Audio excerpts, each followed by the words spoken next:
Hello, my name is Tom Schaefer. I'm pastor of Faith United Lutheran Church in Toledo, Ohio. And this week we are reading from Exodus 16, and we're going to be hearing about a people of complaints.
A reading from Exodus chapter 16.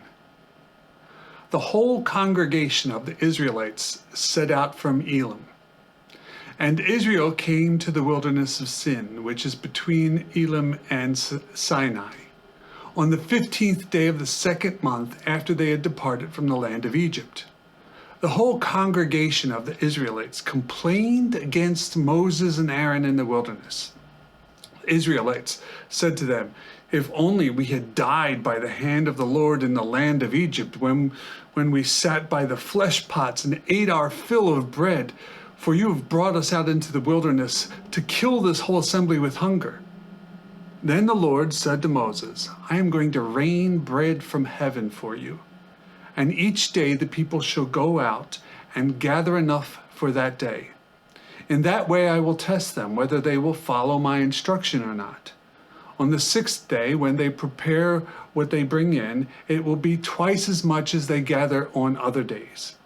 So Moses and Aaron said to all the Israelites, "In the evening you shall know that it was the Lord who brought you out of the land of Egypt, and in the morning you shall see the glory of the Lord, because he has heard your complaining against the Lord. For what are we, that you complain against us?" As Moses said, "When the Lord gives you meat to eat in the evening and your fill of bread in the morning, because the Lord has heard the complaining that you utter against him, what are we? Your complaining is not against us, but against the Lord." Then Moses said to Aaron, "Say to the whole congregation of the Israelites, draw near to the Lord, for he has heard your complaining." And as Aaron spoke to the whole congregation of the Israelites, they looked toward the wilderness, and the glory of the Lord appeared in the cloud. The Lord spoke to Moses and said, "I have heard the complaining of the Israelites. Say to them, at twilight you shall eat meat, and in the morning you shall have your fill of bread. Then you shall know that I am the Lord your God." In the evening, quails came up and covered the camp, and in the morning there was a thick layer of dew around the camp.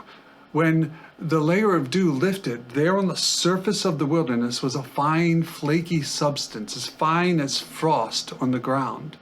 When the Israelites saw it, they said to one another, "What is it?" For they did not know what it was. Moses said to them, "It is the bread that the Lord has given you to eat.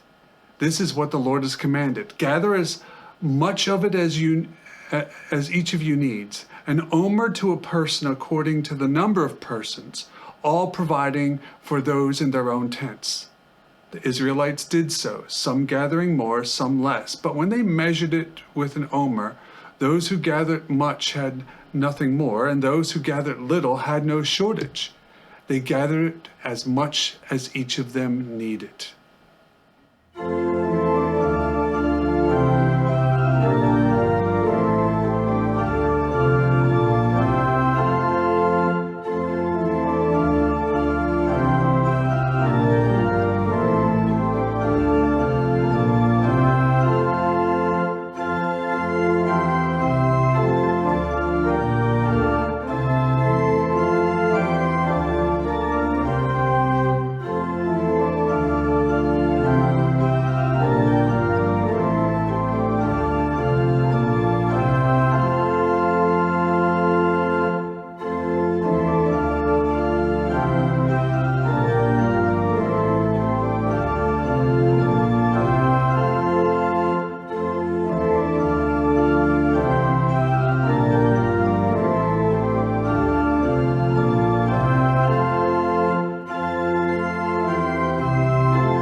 Back in 1992, an author wrote a book called The Culture of Complaint.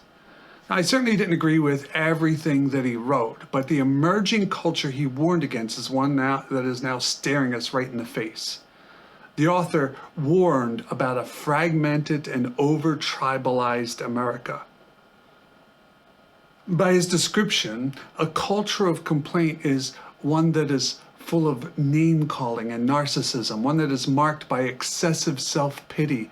It is a place where people cannot disagree without it being an affront to someone's cause or dignity. It is a place where we rationalize impatience and disrespect.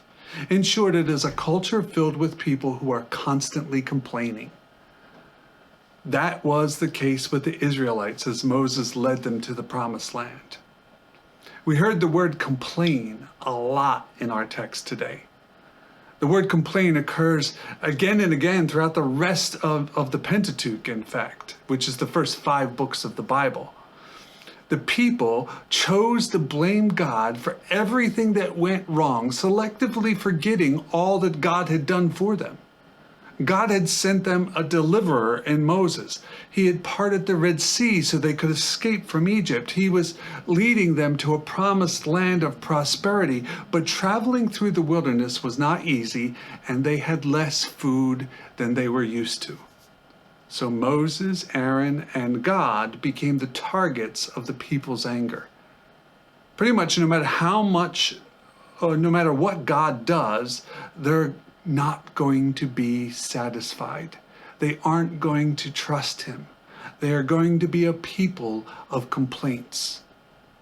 And by chapter 30, they are going to go as far as turning their back on God completely, giving the biggest slap in the face that they could by building a golden calf. The people say, if only we had died by the hand of the Lord in the land of Egypt, when we sat by the flesh pots and ate our fill of bread, and you have brought us out into the wilderness to kill this whole assembly with hunger. And so God says, I am going to rain bread from heaven for you, and each day the people shall go out and gather enough for that day. In this way I will test them whether they will follow my instruction or not. Now you can almost hear the frustration in God's voice. You want bread? I'll give you bread. I'm going to make it rain bread. Now, we could be really tough on the Israelites here. We could say, how could they do this with all that God has done for them? But as Jesus once said, don't point out the splinter in your brother's eye and ignore the plank in your own. Consider all the blessings that God has given us. But at some point, we all have the tendency to complain about our lives. We really aren't much different than Israelites.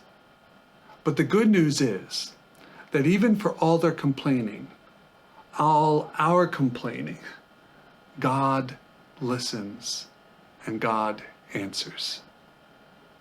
God gives them meat every evening and bread every morning.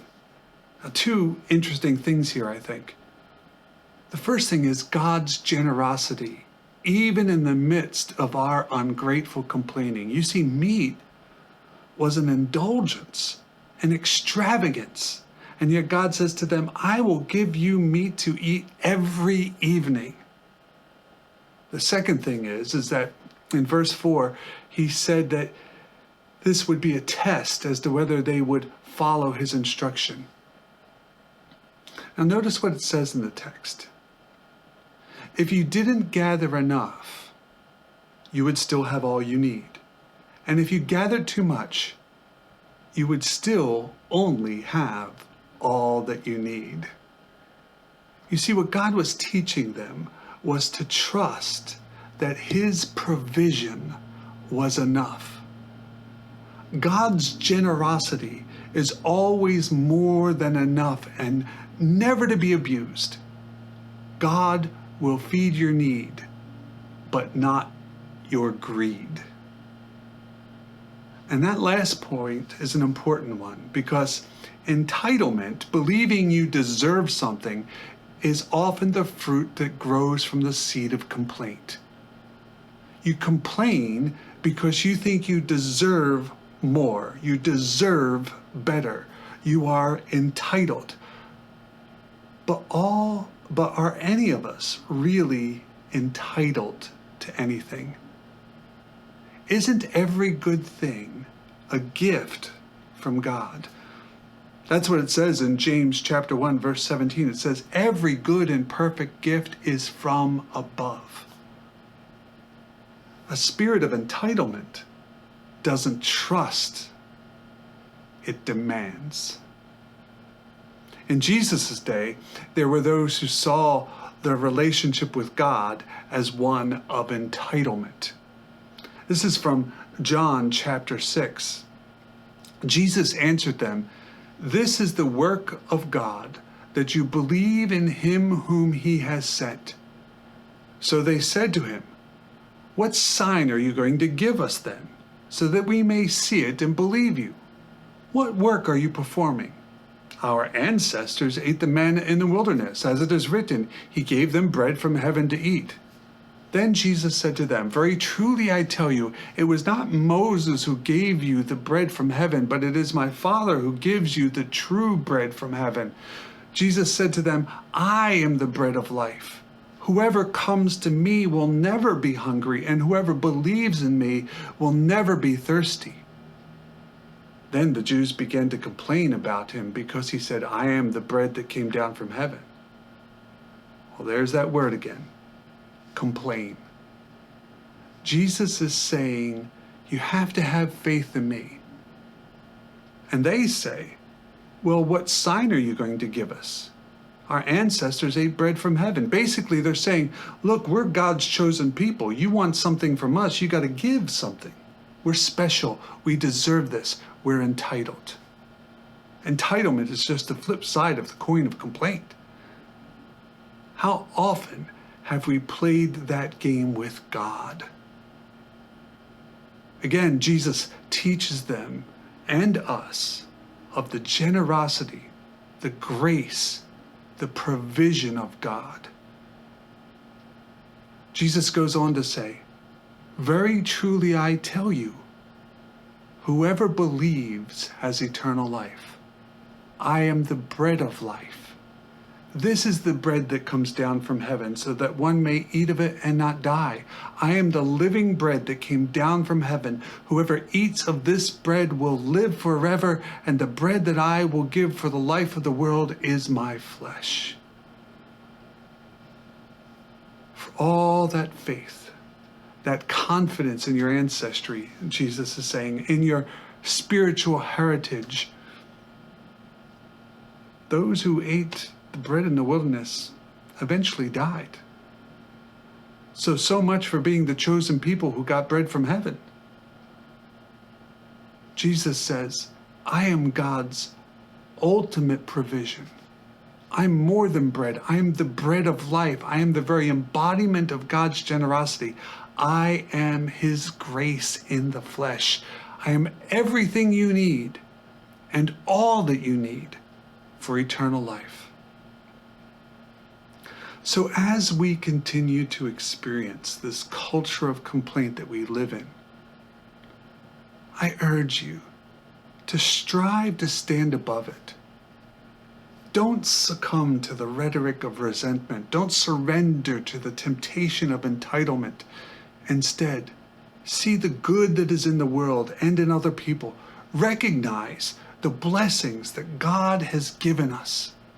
Make the decision to live with a spirit of thankfulness. Because even when all the world is a mess, remember that God has given us more than bread. He has given us the bread of life, God's Son, Jesus Christ. And if you receive that bread, if you believe in Him, you will have the gift of an abundant life. Life in all of its fullness, eternal life.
Thanks for joining us this week. I hope you'll take a moment and subscribe to the channel if you haven't already.